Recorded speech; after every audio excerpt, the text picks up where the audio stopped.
Yes, the man!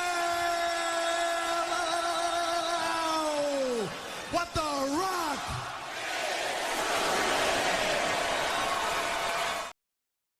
Oh, we're recording live from count them 2 locations. This is Pass the Rock. I'm Patrick, and our newly appointed Pass the Rock West correspondent joins me, Jacob, aka Beth. Yeah, over here from sunny Los Angeles today.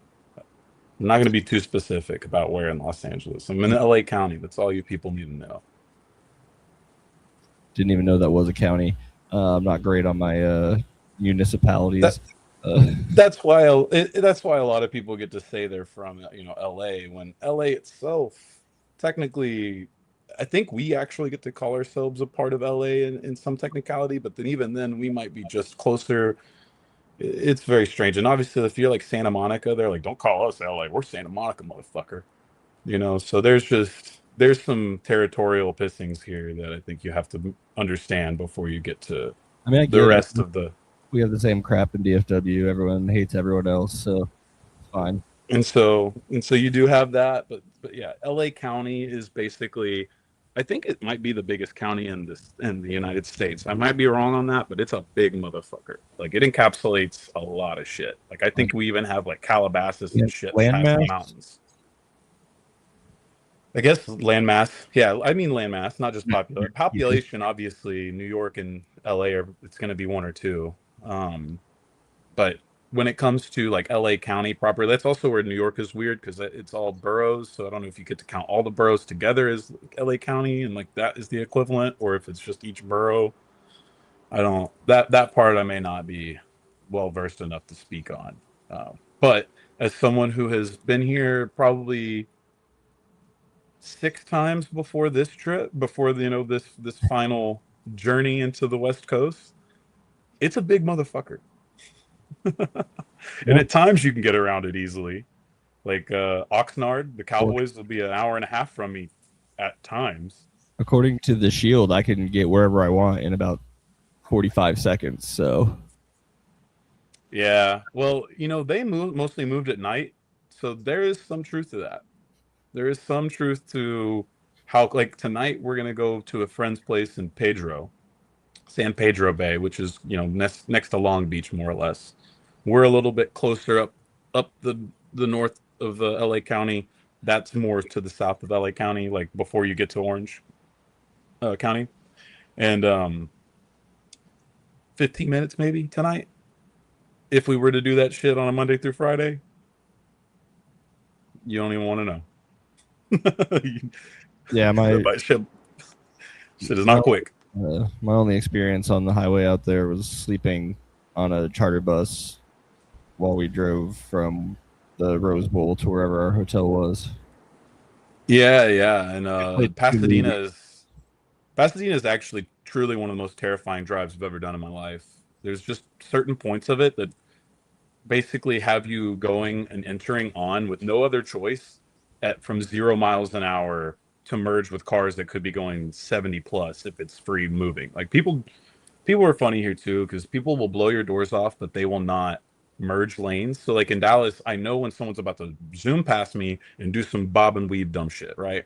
So I'll usually tap the brake a little bit so that they can do their dumb shit with a little more space. Here, when I try to do that, people just slam their brakes before hitting the car in front of them.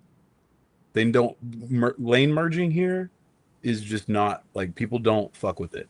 They don't, and sometimes it's a good thing, but it's a whole nother mentality of driver here that I have to understand. Fair enough. So, yeah, I mean, we'll update more on the 9 to 5 as we go, but we have a lot of basketball to catch up on. I tried to ask Adam Silver. I was like, hey man, the finals are over. I'm moving to LA. Can you just postpone some stuff for like a week? He did not listen. He did not give a shit. Told me that they couldn't move the date for me.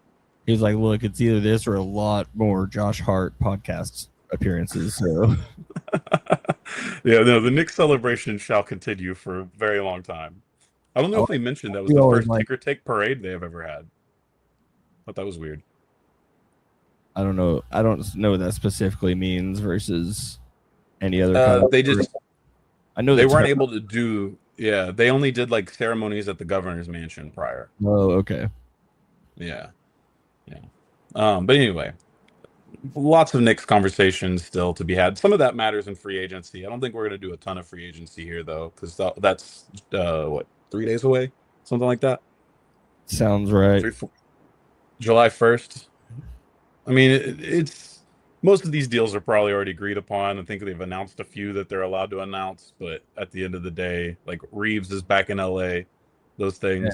LeBron's going to Cleveland or Golden State or Yeah, or other third-party teams that might get involved. Yeah. Kawhi is going back to San Antonio. Right now, the world is on Kawhi watch. If you're really antsy and need a superstar, Kawhi watch is in full effect right now.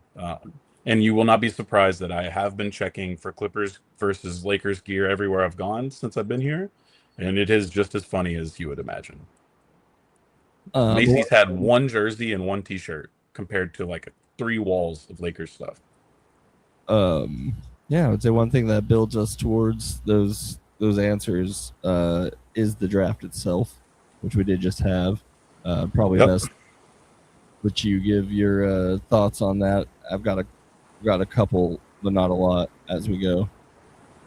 Yeah, and I didn't even finish all of my dives into it. I'll probably get to that to where I know these players a little bit more before the season actually starts. But we do have the draft order. I do know a decent amount about the lottery guys.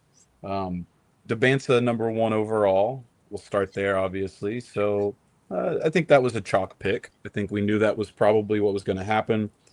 Darren Peterson was very interesting. We'll get to that. Outside of Cam Boozer, Debanza is probably the only name I really had heard anything about more than a week before the draft. And Debanza is one of those casual listener, follower. He's one of those prospects that has done, like, has basically held the mantle of first pick throughout most of their life in the higher, like, high school, like at least upperclassmen high school on. Maybe even younger. Like Cooper Flagg held it for so long. Zion Williamson held it for a while. There have been certain prospects that really, truly have had that number 1 spot in their class held down for a long, long time. Debanza had a little bit of an issue with Boozer because he was such a highly touted prospect and he was really good. But ultimately, I think there's just too much to like about a guy who kind of looks like he's built like Kevin Garnett, but plays more like a wing. So the Wizards have their future. They maxed the fuck out of Trae Young a couple of weeks ago, whatever at this point, or maybe about a week ago now. Looks like Anthony Davis trade rumors are done. A tough spot for them because it's like, who else are you going to give that money to? Well, that's what they traded pennies for, right? Yeah. Like, that was why they said, hey, we're going to do the Trae Young deal for cheap, is because we know we're going to give him the money he wants and we're going to make it worth it. And I think, hey, with Debanza, with AD, with what they've already got there's enough. Like Bilal Coulibaly's sort of been lost in all of this, but there's a really good defensive core now in Washington and an identity there. So I think while it might be overrated and overpaid to many people, I think that that's the best Washington's like looked on paper in at least a decade. And even then you could maybe argue that a lot of that was John Wall and not necessarily that great of a team. Shout out to Gortat. Gortat does have a screen named after him, so it's not like he didn't impact the game. It's just we kind of always knew the Wizards' ceiling with those teams, But that's the number 1 pick. I think it was pretty chalk. I think where we got really shocked, at least for me, some people that I would trust that cared about this process more delicately did see this one coming. So I don't know if it's a huge surprise, but Darren Peterson goes 2 to Utah. I did find that to be a little interesting. I expected them to go Boozer once. Like, I did expect Debanza by the end of it to go 1. Boozer, though, I really thought that 2 would be perfect. Yes, obviously the father played there. It makes it sound awesome and cool. But really, I guess what I was more thinking with Boozer is that you would just continue to be big and you would invest in Keontae George. Maybe I'm also biased because he's a Dallas kid. But I ultimately thought that would be the path. But Peterson's very talented. Peterson had a lot of weird draft stuff with him where it was like injuries, and then he actually had a more severe injury than we realized, and I think reasonably as a young man was having some issues compartmentalizing the fact that his entire NBA future could be over before it even starts, which I think we probably didn't give enough credit to when those stories were first surfacing. And so Utah ends up making the pick, and I think it could be the right pick for them. They're big as hell now. They traded for Jaren Jackson Jr. They already have Laurie Markkinen. They're supposed to bring Walker Kessler back, who maybe doesn't, that's an interesting contract you can get to in a different podcast. But ultimately, I do think just on paper, you see, just like with Washington, you see a very clear vision for the future.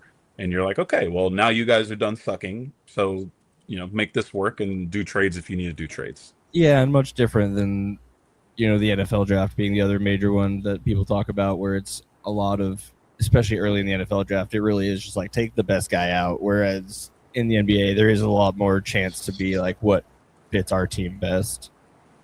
Even though they won't admit to that, the guys that make the picks when they do the press conference, they will always lie to you about that. Yeah, every time. Yeah, I just think it's funny. He was always our guy. Yeah, no, the way they play that game fucking kills me. So that brings us to 3. Memphis. Honestly, great for Memphis here. Really, like having Boozer fall to them at 3 is very ideal. Not that they were really getting screwed anyway, but I could see where there would be an annoyance from fans where everyone's reporting that they're actively trying to dump Ja Morant for whatever they can get, right? And then you basically draft a player who I wouldn't say is a 1-for-1, but Peterson is a 2 that might seem like he thinks he's a 1 right now, and that transition might be a little weird for Utah especially, but they're big, right? So for Utah, it kind of can work. They have Keontae George. They like him. They don't want to, have an issue where those 2 guys can't meld together. They probably think that they can play together, so that's why they did the pick. Because again, and I think that's right, George is a more 1. They're both kind of combo-y. George is more combo-y to the 1. Peterson's more combo-y to the 2. So I think for Memphis, this just ends up being an easy decision, right? Like this just ends up, they just thank the heavens. They're like, cool, Caleb Wilson's awesome. We really like him. If he would have been, if there's another world where Boozer's picked, then maybe Caleb Wilson is 3 instead of them taking Peterson. But at the end of the day, Boozer's the perfect kind of player they need to get there. If they can get Zach Edey healthy and playing basketball, that's another defensive identity. And it's also amazing how many basketball teams now are looking at defensive identities now. There was so much. I mean, it's just fun. Like it's like we're junkyard dogging it again. In a little bit, it's because SGA and Oklahoma City's a machine, but really a lot of it is just the league finally formally responding to Victor Wembanyama's presence, in a real way. The way all these guys are brought up and how talented they all are, it makes sense to build a defense first and then get some work on shooting for the guys who need the work on shooting. Like it's easy. I feel like that's easier to learn than defense if you're not already good at it. If you're not already putting and I do think you're right there. I think that they are finding more value in developing guys' talents and really focusing on defensive ability for the most part. Because once we get to the last half of this first lottery, then it gets a little wonky on that. Another cool thing about this era is that now that all the stars are playing even just a little bit less, it means these other guys have to be better for the team to still succeed and all that. So some of these guys are getting more opportunities, maybe not to be a 1, but to be a bench star. And so you need deeper teams with more all around players. And we did see a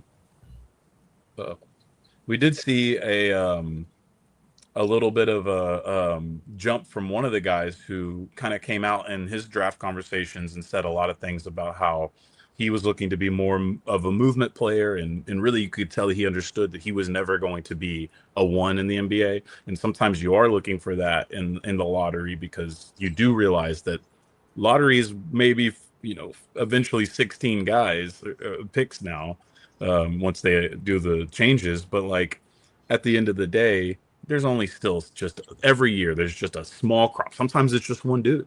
Sometimes in this case, I think it's four guys. And so you once you're past that tier, you do need to hear from guys that they understand who they are when you're drafting them.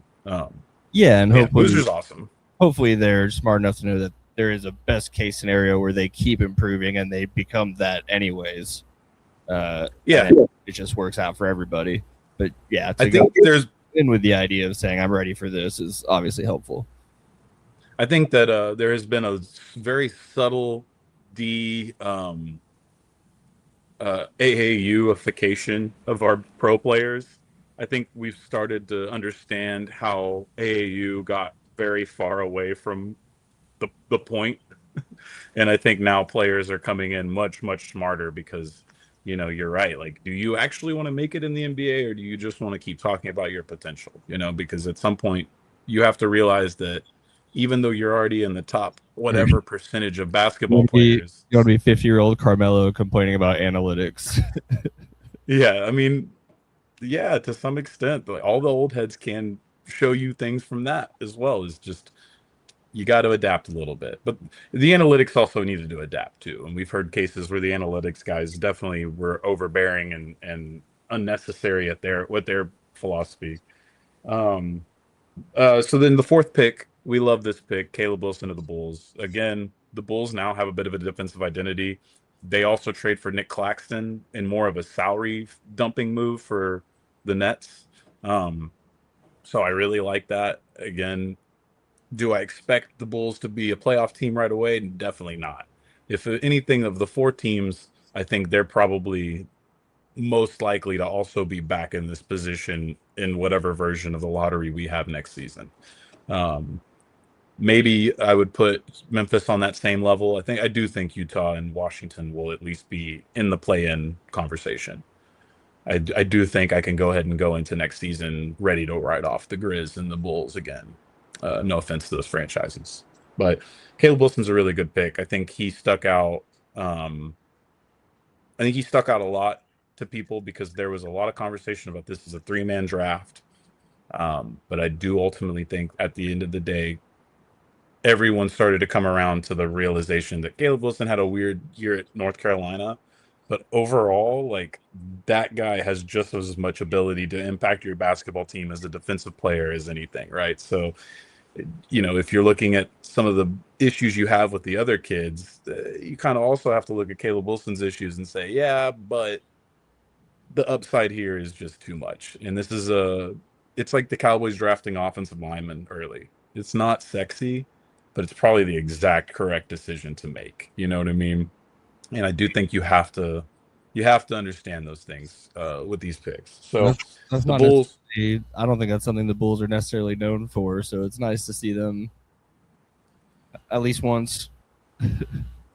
No, they done good. They hired Tiago Splitter because Portland's stupid. The new guy came in kind of a little corny in his press conference, the new GM, but he did ultimately sort of say the words that you want to hear. Even the Reinsdorf boy uh, made he did the good owner speak. I think all owner speak is only worth so much, but he at least did a good job with it.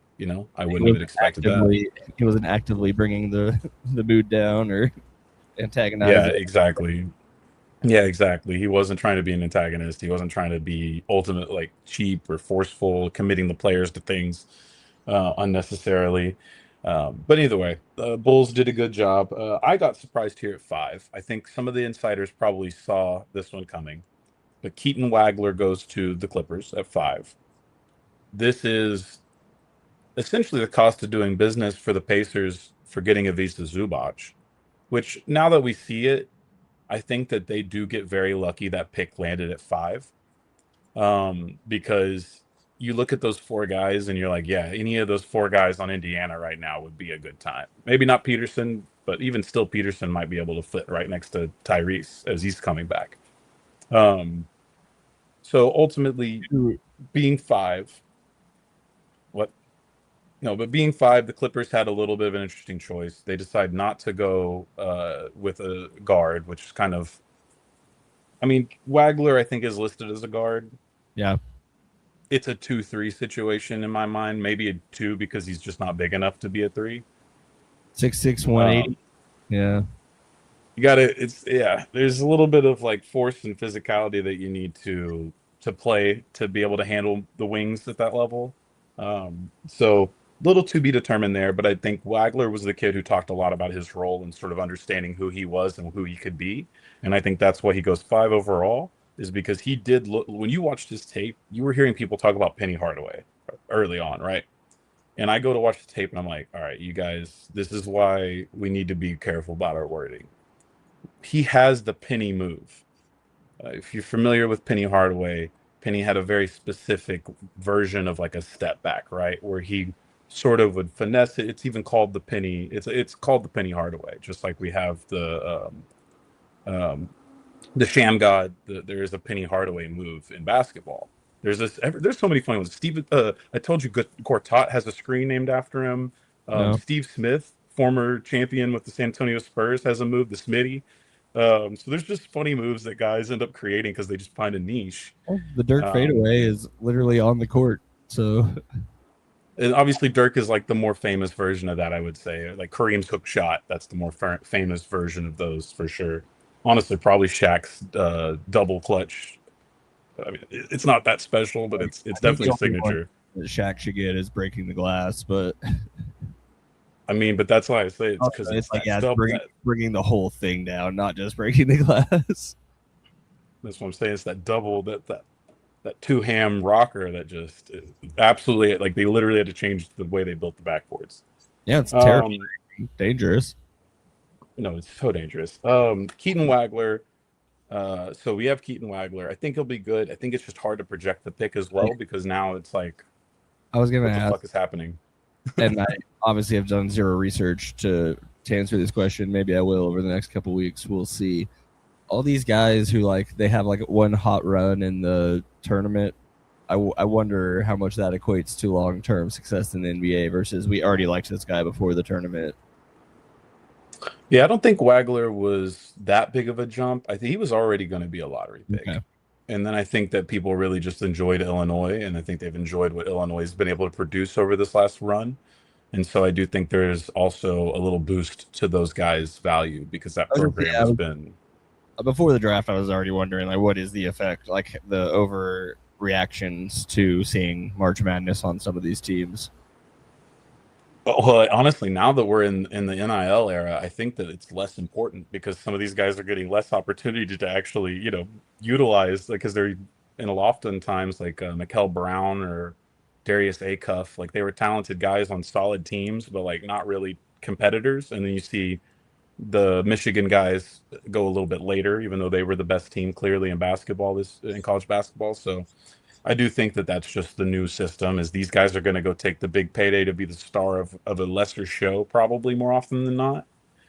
You will have your boozers that go to your Dukes and Peterson and Kansas. Kansas has not been the best recently, but it's still Kansas, and you should expect them to continue to be one of the premier programs in the future. So yeah, I think for Keaton Wagler, it's an interesting one, but for the Clippers, it's just like, okay, none of us can actually predict what's happening because the NBA still hasn't decided on the contract. I hear people talking about, can they extend the contract? Can they trade the contract? Those are all valid questions if it's under investigation. Wait, what are you talking about? Kawhi Leonard. Oh. Yeah, so like, I just don't know how to project your entire roster. Other than, I think that it was funny to see how many times guys like Acuff or Brown were mocked to go to the Clippers, only because, like, the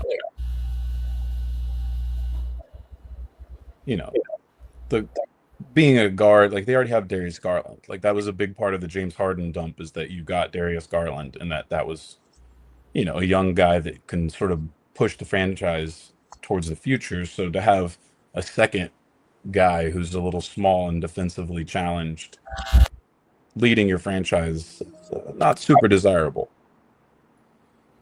This way Wagler actually fits next to him, and even if you do move off of Kawhi Leonard and into a different era, I think you end up being fine.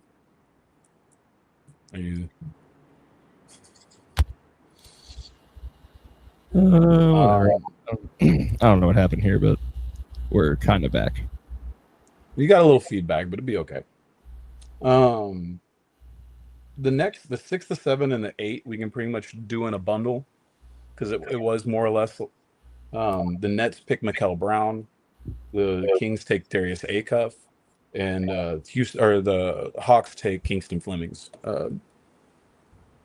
These guys are all sort of piled together in the guard group of, hey man, these guys are really good, but hey, they're all flawed in a very specific way that worries the top end of the draft when you're picking, especially against the guys that were at that top point. Brown has a very high pedigree. He was like playing with DeBansa and a few of the other American kids throughout the U18 years. But at Louisville, you kind of saw a lot of things that got him compared to D'Angelo Russell in the process, you know? And I think that is a blessing and a curse to be compared with, because there's obviously tremendous talent there, but there's a little bit of a discipline thing. There is almost this knock defensively when someone says something like that, and that's really a big deal in the NBA now. So D'Angelo Russell's former team went ahead and drafted him. I mean, best years they had together, D'Angelo and the Nets, you could argue. I would say that Acuff looks like he's more fun and like more of a guy who will score so much that the defense can be hidden and it's worth the gamble. You know, similar to what Trae Young in Washington is being built around right now. It'll be interesting to see. It does seem like the Kings were really excited about him, and that the Kings like did backflips whenever he was there. So that's an interesting one. And then Atlanta took the boring but safe and probably correct pick with Flemings.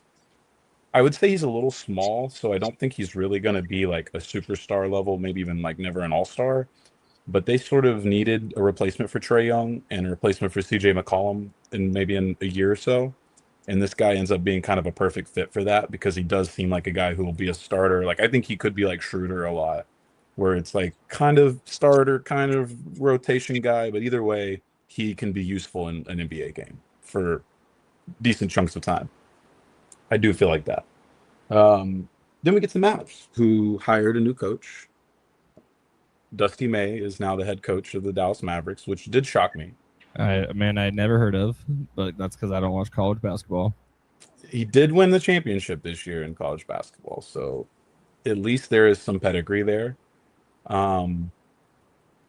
When it comes to Dusty May, I don't know that I have a lot other than he did his time as he has definitely been an elite assistant at a lot of important programs throughout college football or college basketball, and then finished his, resume off very nicely with that championship.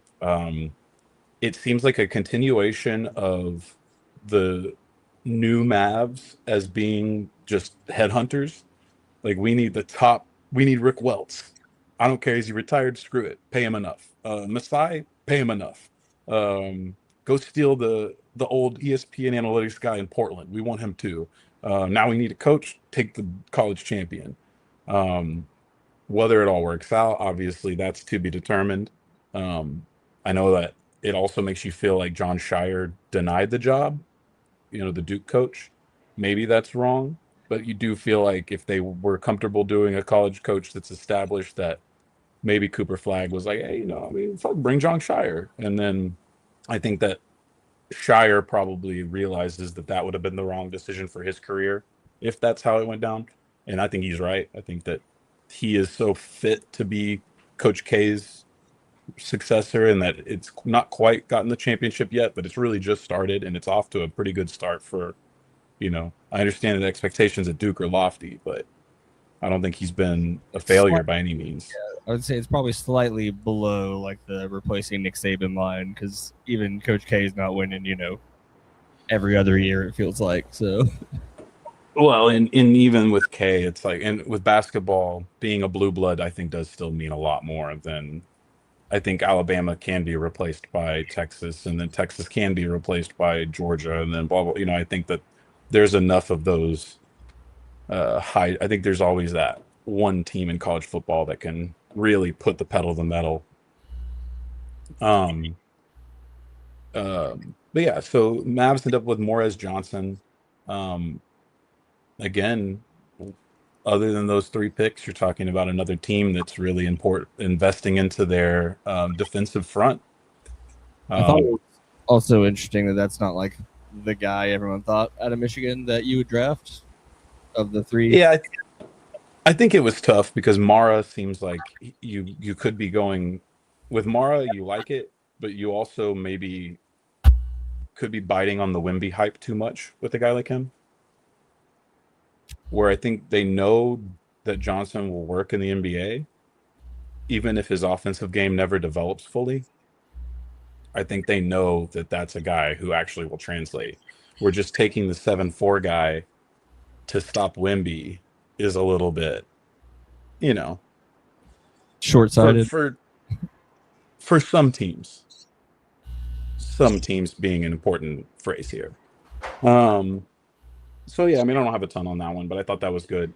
Braden Burries, who was probably the guy that everyone really was excited about for the Mavs to pick, ends up going the pick after to Milwaukee. We'll definitely talk more about Milwaukee in a bit. Then Yaxel Lundenberg gets drafted by the Warriors. We saw a little bit of a hot mic clip, I guess, or without the sound. We had a part of the broadcast of their war room where the owner and the GM sort of had some sort of back and forth, and then you can kind of see the owner just put his hands up in the air and walk off, and then they call the pick in. It also I think they went over time a lot. We didn't see a lot of picks traded at all, even though we thought there was a lot because of how long some of these picks took to make day of.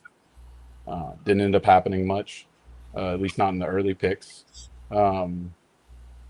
But yeah, I don't know. Lundenberg will be good. Warriors are obviously trying to compete now. He's a 24-year-old, so it makes sense.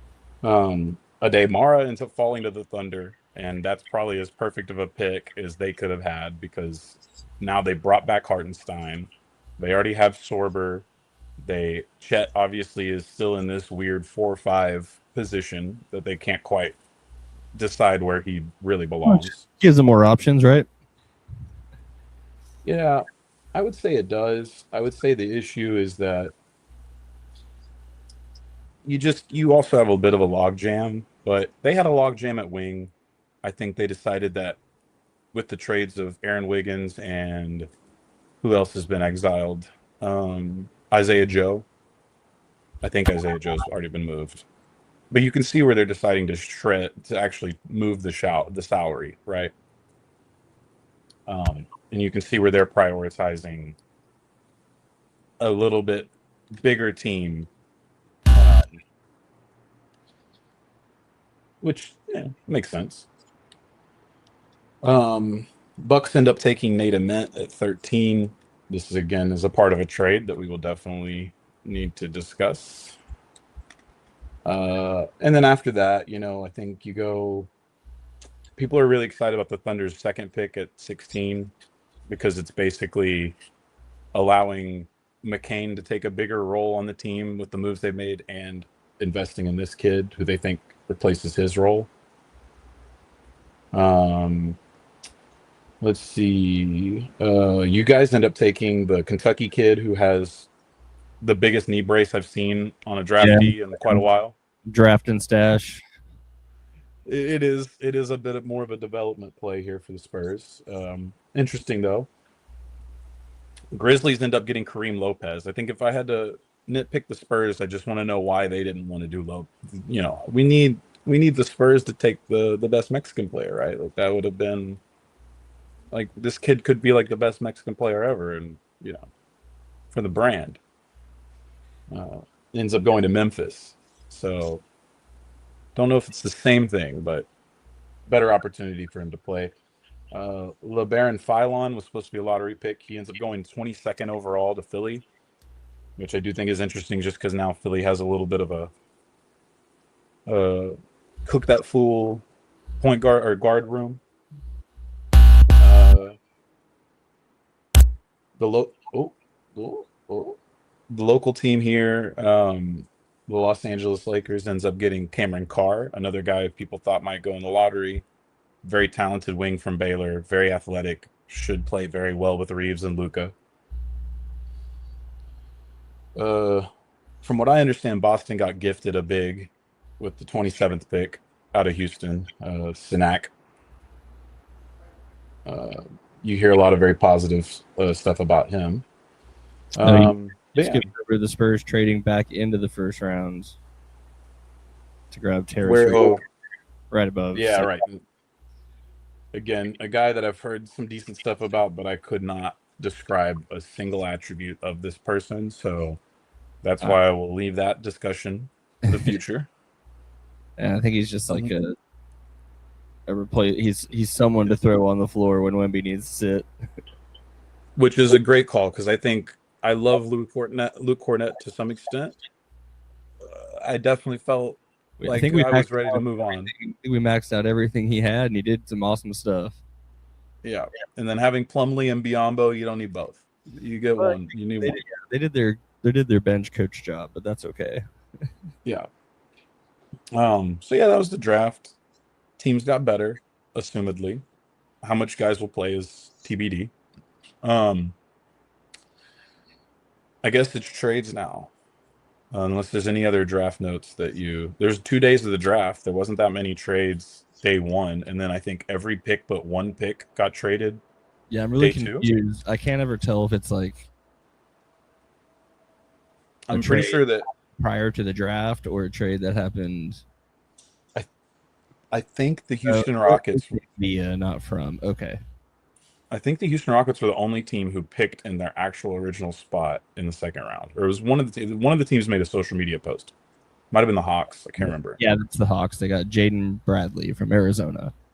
Yeah, and then they made a post about it that was kind of funny, where it was every other pick showed traded, and they were like, "We knew who we wanted the whole time." Yeah. So I just really appreciated that. That was a good bit. But yeah, day two, I think everyone was excited about day two. It was not like a failure, but obviously it was kind of as expected for being day two. You know, we saw movement. We saw a lot of trades, but a lot of trades that didn't feel like they mattered worth the shit. The Spurs ended up with 2 more players, which is kind of crazy. Yeah. That's what I'm saying. I'm like, yeah, dude, there's so many different, like, you know, there's a lot of aspects. 4 seems like a lot of people to draft in 1 year of the NBA. It can be. Yeah. I guess the top picks not even playing at all, probably. So there you go. So we will see. There's also some logic to your depth of your roster. So, you know, I think it makes sense that there might be some stockpiling in Austin or wherever the hell they have them playing. Yeah. I was looking to see who has the best name in the draft, but not a lot of crazy names. I would say that Jaden is it Ishenko, Visvalod Ishenko. That was the moment that I was Sevolod. And you knowing how to pronounce that already proves my point. No, I don't pronounce that at all. I think you got way closer than I would have. And I cracked up because when that trade got sent, my immediate reaction was, if that would have said the Kings and the Stars made a trade for this player, I would have been like, oh, okay, yeah, that's fair. But when they said Mavericks and Lakers, I was like, huh? The fuck? I didn't think Finn. I thought, you know, we got Markkanen, and that was the only Finn we would ever get again. You know. Oh, this guy's Russian as hell. Russian, whatever. Yeah, I don't think we've had a Russian since Mozgov. I did see a cool little secret base video about Wang Zhu. Yeah, nice little. I forgot about that one video. I learned that he was 2 years older than they said he was for a long time. Oh, so we had baseball, but you don't get that. You don't feel like you get that in other sports. We did get it in basketball more recently. Oh fuck, Shabazz Muhammad. If you remember the Shabazz Muhammad scandal, He was like the number one overall player. It was like, oh my God, everyone's going after Shabazz Muhammad. He comes out to UCLA, plays for UCLA, and then doesn't get drafted very high after a year. And it was kind of like no one really, it wasn't a great year. And then in the draft process, teams were like quietly, but like subtly, like, hey man, I think he's a year older than he actually How is. old is this guy? Yeah. And then eventually it was true. He was a year older than he had claimed to be throughout his rise to being the number one player in the country. Right. Not his fault. So there you go.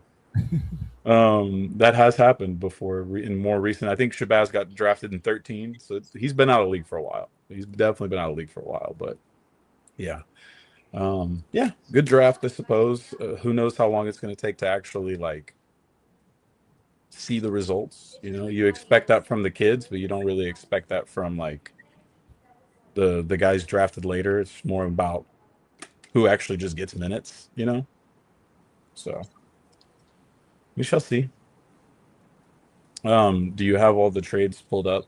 Maybe that's right now. Yeah, just I think you could. I think that they're official, but some of these might not be official too. So we'll try to make sure.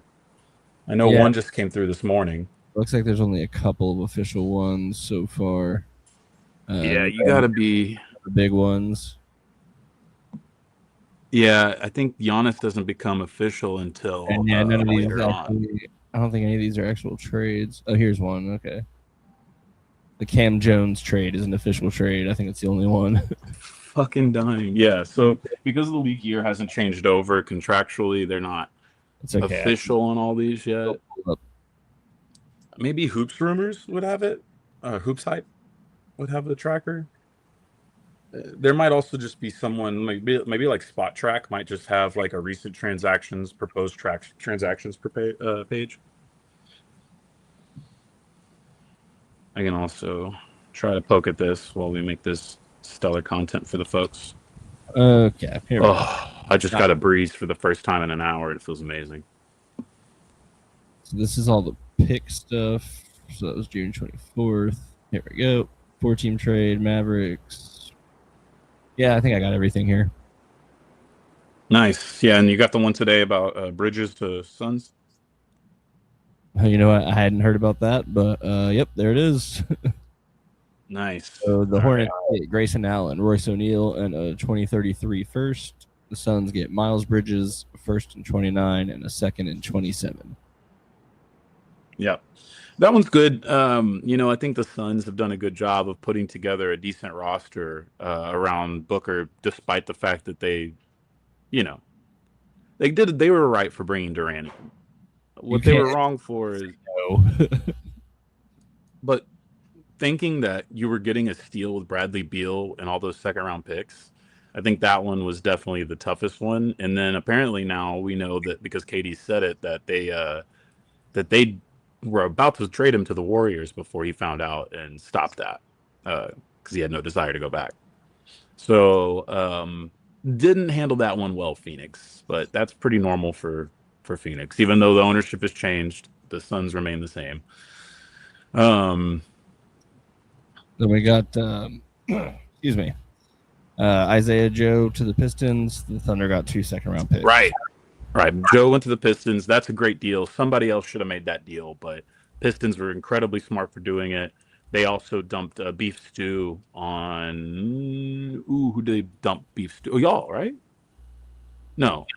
Where did Stewart go? I don't know. I'm not seeing what's Isaiah Stewart. Memphis. Memphis, yeah, that's right. Memphis definitely tripled down on grit and grind this draft week. Yeah, I would say that Detroit needs to fill around Cade. It's very similar to Luka, except for you don't have to worry about the defense as much. So yeah, Isaiah Joe's perfect. He is somewhat a questionable player when it comes to playoff rotation.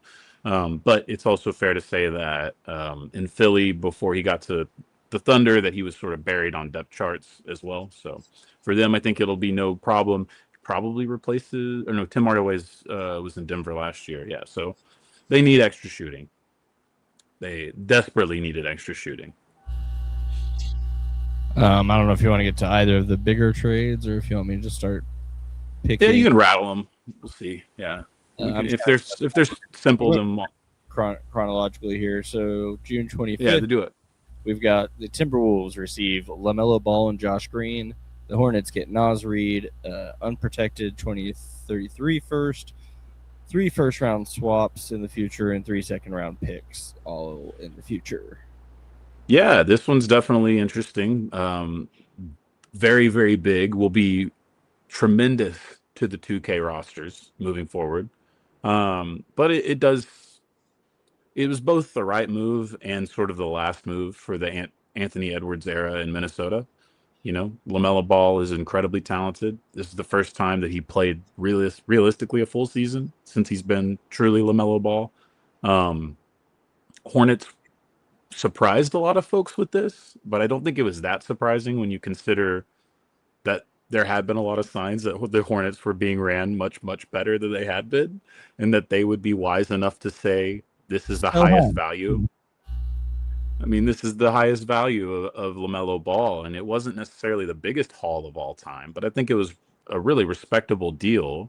I think for Minnesota as well, it is pushing all the chips into, now we have 2 super cooked that fool guards, and we have Rudy Gobert, and we have what we think, and I'm sure they do believe this, and I kind of believe it, is the best defensive player in basketball, not named Victor Wembanyama, in Jaden McDaniels. So I do think that there is some fair logic to what they're trying to do. It's just now you are only on the margins, and now you have no ability to really get much better unless dudes want to come to Minnesota. I don't know what they were supposed to do, but it does feel like punching underwater a little bit. Like, I don't know, just it was either that or Edwards is. It doesn't feel like that's the move that gets them in the direction of beating OKC or San Antonio in a series, but maybe I'm wrong. Well, they were able to keep Noah Essingwe. I don't know if I can pronounce that right yet. But he's a French kid who they drafted last year. Didn't play much, but they have a lot of love for, and kind of fought to keep him in that deal. And it'll sort of be like one of those Mario Chalmers, Rajon Rondo things where it may not seem like a lot in the moment of this team coming together, but that might end, if it works, that's probably the subtle thing that allowed it to actually work. The JJ Barea of the Did they retain? I don't think they had to retain JJ, but yes, it is that level of just the secret sauce. Well, because I think they famously had to keep Rondo out of the deal for KG, and I think they had to also retain Mario Chalmers, or they had to retain the pick to get Mario Chalmers when the Heatles came together. So, big little decisions, if you will. That's all with that trade. I mean, it's interesting because LaMelo has a huge following as well, and I think that the jersey sales in Minnesota is going to go through the roof. That neon Minnesota jersey is going to be all over the place. Great. I know around here people love LaMelo a lot. He really didn't have much of a fit at the Clippers or Lakers at the moment, so I know that there's some disappointment there, but probably for the better of both of those franchises long term, because I do love LaMelo Ball. Like I've told people, I'll say it over and over again, he has every tool he needs to be the best basketball player of all time. But, you gotta craft and polish those tools, and there's a lot more to it than just the God-given. But that boy is special. I get the hype. I understand the hype. So then we have all the draft day trades, which we're not going to touch. A lot of them were minuscule, and we kind of already did. I mean, they're about players picked, so still think it's dumb the way the NBA does that. Like, you shouldn't have a team draft a guy that's already traded, but. Anyway. You had Brian Windhorst and ESPN breaking the news to Kareem Lopez, I think was who they ended up breaking the news that he's going to Memphis, and he had to turn a hat backwards. Such a silly, I don't even know what the point is. That just feels like you're being stubborn for no reason there. But anyway, I would agree. Right before the draft, we had the big trade, the one everyone's been waiting for, the domino. The Miami Heat receive Giannis I'm not going to try to say it right now. I'm going to mess it up. Antetokounmpo. And Bobby Portis. And the Bucks get a bit of a haul, maybe, depending on how you look at things. Tyler Hero, Kalel Ware, Jaime Jaquez Jr., Kasparas Jaku. Jakas Junis, I believe it's Lithuanian. Yeah, Jaku Shonis, something like that. 3 first-round picks, a pick swap, and a second-round pick. Feels like a haul. I would agree, and it was so funny because you were hearing just all this noise. Oh, there is actually a second player that we need to mention before Kawhi Leonard actually in the trade rumors, but you were hearing a lot of conversation about how Miami wasn't offering a great package, and this really reminded me of when the Lakers were clearly in the favorites for Anthony Davis. Like it was so fucking obvious that no one had done more to prepare themselves to make a trade than that group before they made that deal. I would say the second most obvious, maybe even the most obvious, if you really go back, is this deal from Giannis. Like Tyler Hero was paid a contract most people did not agree with.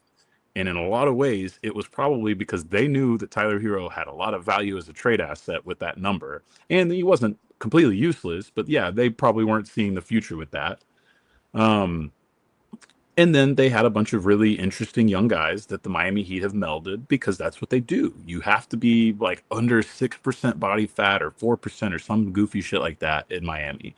And it's really their secret to being able to produce guys out of the late first or second rounds because guys just are forced to be in superior shape. And that actually does allow them to earn role player roles in the NBA because there are plenty of guys who don't care that much. We'll let their talent do the talking, if you will.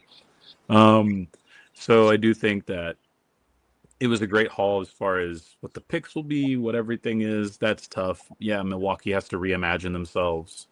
We'll be topical and steal someone's tweet that I really thought was funny, where it was someone took a picture of the projected starting lineup of the Milwaukee Bucks, which won't likely happen because I think they'll end up dumping some of these other guys too. But they said it looks like Casa Amor. Do you know what Casa Amor is?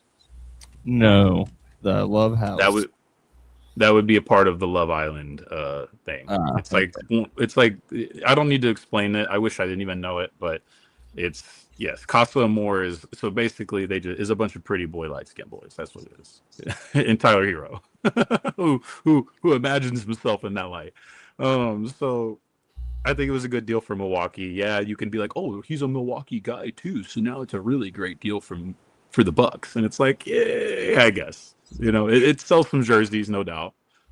I think Hero's still a really electric player too, so he is kind of one of those players that is actually really fun to put on a bad team because he'll give you 20-30 randomly, and the fans will just go nuts over it. And yeah, Milwaukee's a basketball enough town that it'll be fun. Yeah, and I think having the balls to just understand that you tried and you did everything, you got a title out of it. Yeah. It sucks. I understand people want to have the Dirk Nowitzki, Steph Curry story for everyone, Kobe story, and it does matter. I think it's hard to tell with Kobe because of how that the tragedy that ends his life. Because now he becomes this thing that's you're going to see him muralized all over the city I live in. And that's a little different than Dirk, who will always be just as beloved, but it's just a different remembrance because he's still with us and able to contribute to it. So it's nice. Curry the same with the Golden State. It's also why I don't really believe any rumors that he won't finish there because I do think that matters as much to him as anything. And so, it's one of those things. In his situation, it's like, what else is out there for him? He had his moment to leave, and the Warriors did enough to get them one more title run. Yeah. And then he stayed, and now you're right. It's anything else is just icing on the cake, and I think that's also why I don't believe all the LeBron rumors as much. You can just be part of those weird threads where it's like I don't know. I'm trying to think of like Hakeem in a Raptors jersey or whatever, or like. That's why every time I hear people talk about LeBron in some of these random ring chasing spots, I'm like, man, I just think LeBron has done so much where I understand what another ring could Well, do. not even ring chasing, just some guys will play like basically a full career with one team and then just go do 1 year somewhere else. That doesn't even like again Tony with the Hornets. Like that was never he wasn't chasing a ring there. If I remember correctly, that was just about cashing out. Yeah, I'm pretty sure the Hornets maxed him out for Which is whatever always, he could yeah, actually get. it'd be And weird. it was just the case in a lot of these. It'd be weird in 10 years to look back and be like, oh yeah, Steph did play for the Pacers for a year. And I think you're seeing less of that because, like, Patrick Ewing may arguably needed financially to do the last 2 years he did. I don't know that he did. He might have. There's other guys I won't name that definitely did. Definitely did. Even though they were all-time players, Hall of Famers.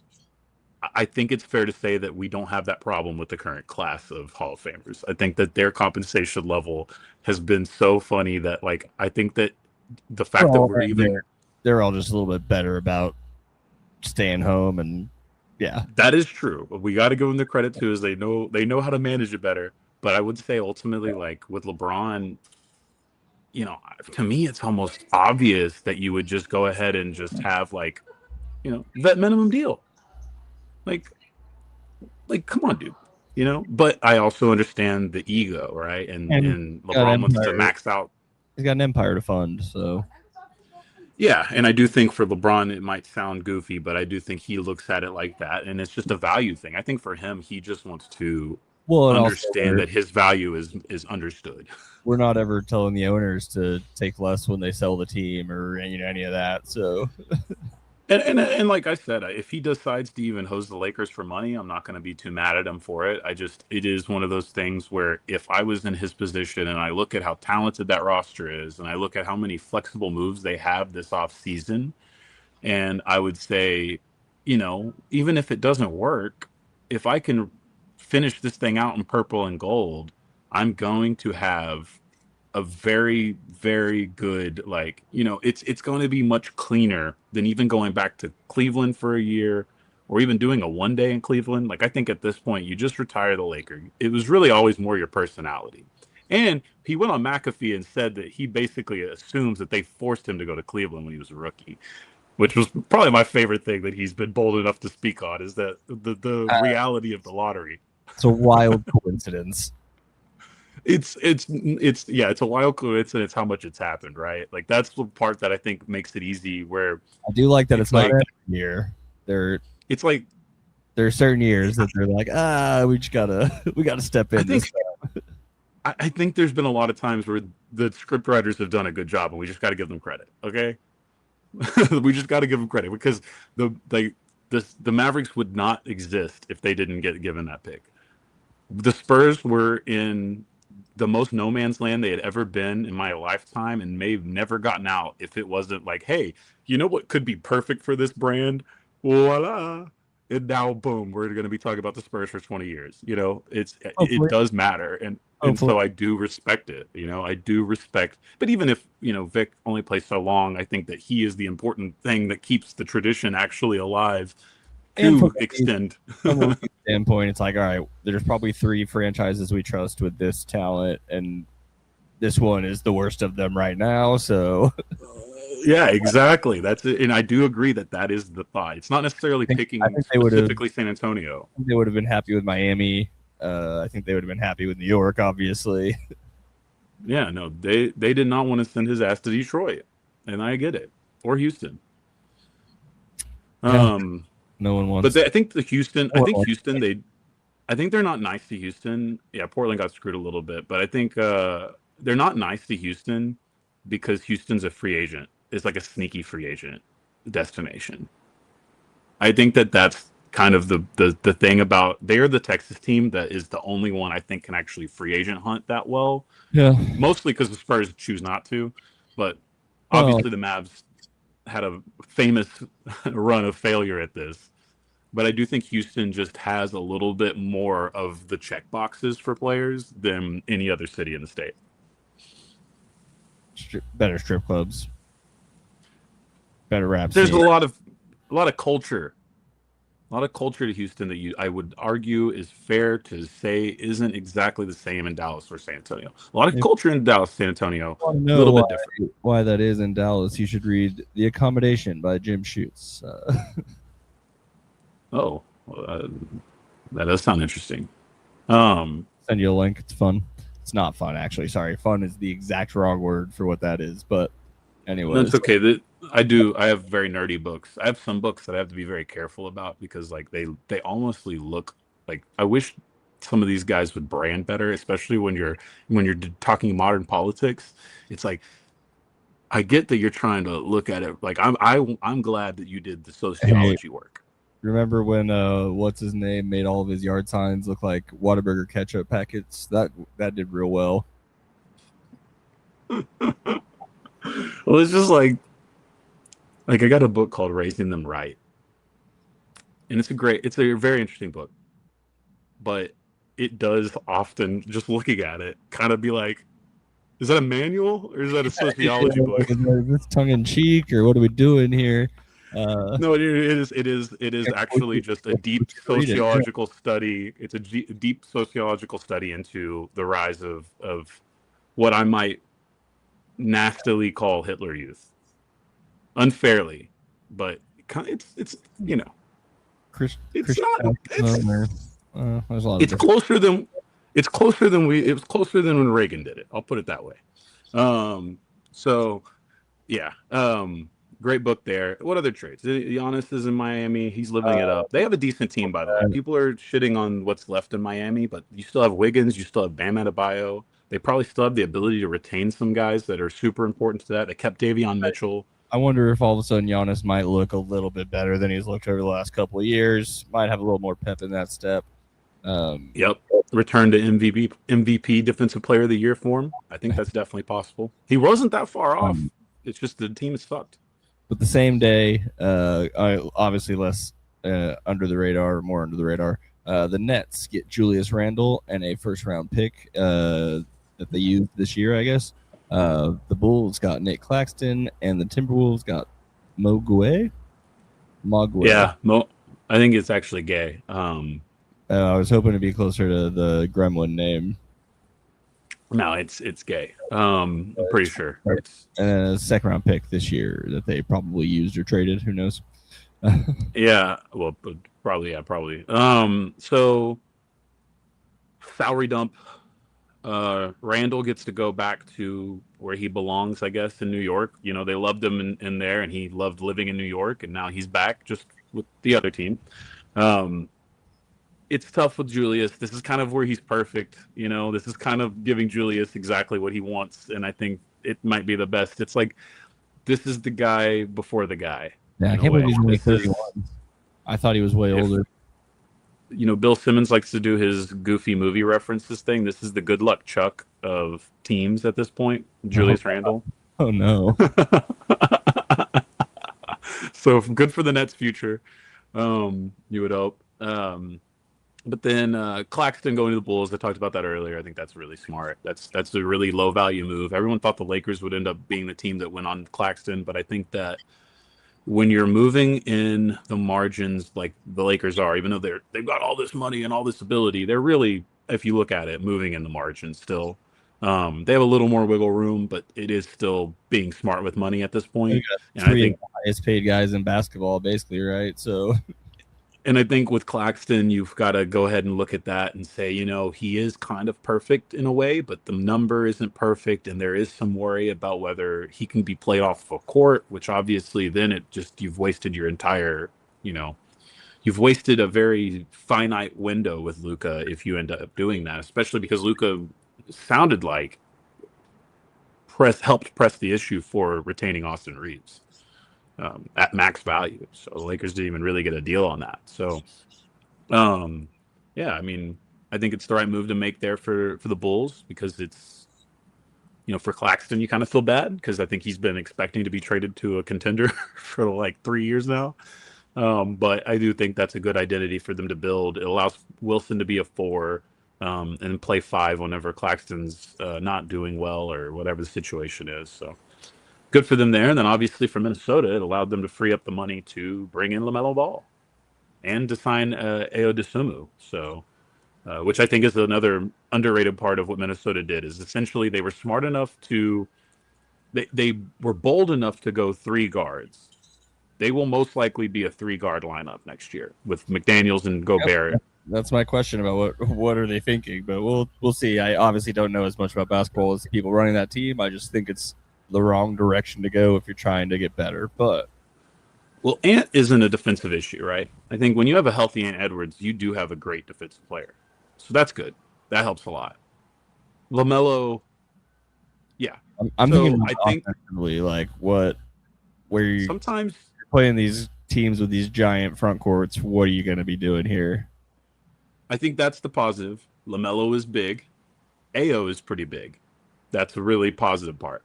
But like I said, I think ultimately, you know that LaMelo can play defense, but you also understand the data. You know that Ao can play offense. You also understand the data. So we put them together.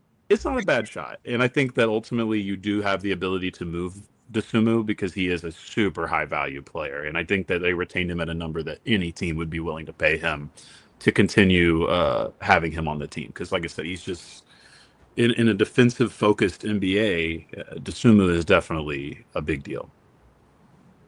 And then the last trade for us, but the first trade that happened, the Hawks receive Aaron Wiggins, and the Thunder get 2 second-round picks. Yeah, Thunder, like we talked about earlier, they just decided to remove the roster into a fashion that's much bigger than it was. They were really deep at wing to the point where Wiggins and Joe got phased out of the lineup by playoff time, even though they were regular 10, 15-minute a night guys prior to that. You know, they did go about 10, 12 deep every game this season, and that was such a luxury and why they were winning so much. But you know, you hope that Jalen Williams is healthy all next year and not an issue moving forward that way. And you just get bigger because you realize that Victor Wembanyama is not going anywhere. And there's multiple strategies to attack Wembanyama right now. And you probably should maximize those while you have the ability to, because they're probably going to age like LeBron's jumper, you know, where it's like, yeah, you better utilize this chance at the moment, because once this guy gets the jumper, it's over. And for LeBron, it was once he got the jumper to some extent, it was over, you know. And then for Victor, I think once he gets more comfortable with his body and his size and the way the officials play it, the way he works with officials, good and bad, you'll see him be able to take advantage of these things far, far more than he did this season. But not a very sexy trade. Yeah, I mean, it's good for Atlanta. Like, Atlanta does actually make their team objectively better continuously. They've done a very sturdy job of giving you a sort of boring but good team around Jalen Johnson. So we'll see what the future looks for Atlanta. But yeah, and Wiggins is, I think, pretty good, pretty cheap, still pretty young. He's only like 20. Yeah, it was just like their draft pick. It was the right decision to make. It's just not that sexy. You know, it just doesn't sound. It doesn't say, oh, Atlanta's in the driver's seat or Atlanta's even a top 4 seed. It says, you know, continual getting better growth. Yeah. It says we have identified the roster for what it is and we think we know how to use it. Literally could have made no wrong choices. Yeah. I mean, they already made the best choice in the world by reimagining their team when they did, you know, even taking the PR hit of that Trae Young deal. You know, and saying it wasn't sexy, but it's led to fans move on pretty quick. Sometimes, but Atlanta should be fine. And then I think to not quite Luka Doncic. So I think to figure out the final part of this, free agency is going to be what it is. We can kind of go over all that stuff after the fact. But Jaylen Brown is probably actually the center of the rumor mill now. Kawhi is obviously there, but we talked about why Kawhi is weird. I'm already tired of Brown stuff. Jaylen Brown might be out that situation is by far the most confusing and difficult to read in my mind, because you clearly shopped him in the deal. You clearly knew that the Giannis rumor was going to get out. You also know that he's been actively trying to be a streamer. Not not to pass judgment. Just that's a part of what he's been doing. He's tweeting like crazy the last couple of days. As of 30 minutes ago, the Nets made Zaire Williams a free agent. So look out. That is actually important. That's a good margins move for somebody needing a wing. So whoever gets Zaire Williams on what I would assume to be a team friendlier deal, actually that could be one of those little pieces that matters a lot to any of the teams that are really trying to move on the margins here. Like, you can name quite a few teams that need him and he could be useful on. But you do take the risk of him not actually being a playoff guy because you haven't seen that before. He hasn't had that opportunity. So we got the Heat. Good player though. The Heat targeting Tim Hardaway Jr. and Mike Conley. Yeah. Bring in Middleton, bring in anybody who's buds with Giannis for the cheap. That's the exact move now. Mitchell Robinson will likely be playing outside of Madison Square Garden next year unless he's on the visiting team. At this point, I almost expect him to sign with the Lakers because we're kind of musical chairing with bigs, and they have to do something. Yeah, I think that's pretty much where we're at. I mean, Jaylen Brown to the Hawks maybe is the thing I would circle the most. I do think it's funny that Spurs fans are really trying to will the universe to have Rui Hachimura end up in San Antonio. Rui's an interesting piece because it's also about who gets him for what. Yeah. Because he is ideal, especially to stay here in Los Angeles. But there is a little bit of consistency that frustrates you with Hachimura, and to pay him a decent chunk, I think that would end up worrying some folks. So, yeah, I would say that's an interesting one. Yeah.